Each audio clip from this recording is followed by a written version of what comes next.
This material that I'll be going over covers topics brought up in chapter 23, and it's Africa and the Atlantic slave trade. I first want to make this clear that in the other section of the class that I teach for 106, I was able to go over Africa outside of the context of slavery. In other words, I hate it when the very idea of Africa brings up the idea of slavery, as if people who lived in Africa have always been reduced to being slaves or not slaves as a topic, okay? So I just want to make it clear that there's a lot more to Africa than that. But unfortunately, the discovery, exploration of Africa by Europeans and the slave trade became so big and so significant into the global economic system that we can't not have this discussion, okay? So I just wanted to make that clear from the onset. Part of the problem was European views of Africa, a major problem. Now, I have a quote here. Where's my arrow? This is from the Philosophy of History by Hegel. Okay, this philosopher here.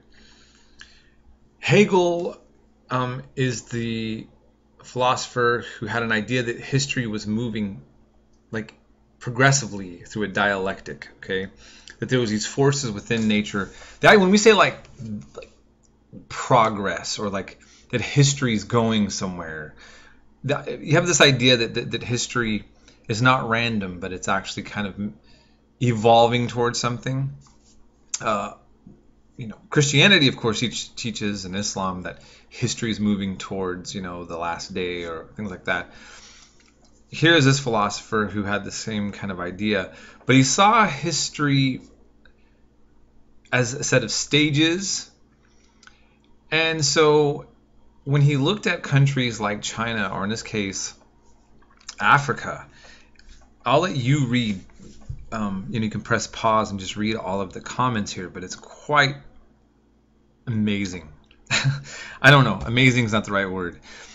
When you get a sense of what he's saying, and he's basically gets the impression that Africa has no real history, not worth mentioning. He actually says down here, at this point we shall leave Africa, not to mention it again, for it is no historical part of the world that has no movement or development to exhibit. And Egypt's the only nation within Africa that gets any kind of cred, and somehow gets like removed from the whole topic of Africa itself. So Europeans have this idea. What you'll see a little bit later is it wasn't just European views that had this kind of view.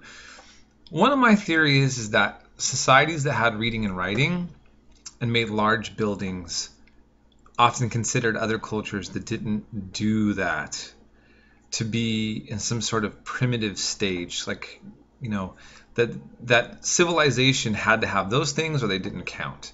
That's just kind of like my impression at this point, or looking at the way that certain literate societies view societies that are not based on literacy, large nation states with huge buildings. Okay, so I'll actually stop this lecture right here, just kind of giving us an idea of where the European mindset is at. But like I said, again, a little bit later, you're going to see some different views coming out of the Arab world and even the Jewish world within the Arab world that also kind of took this negative approach as well.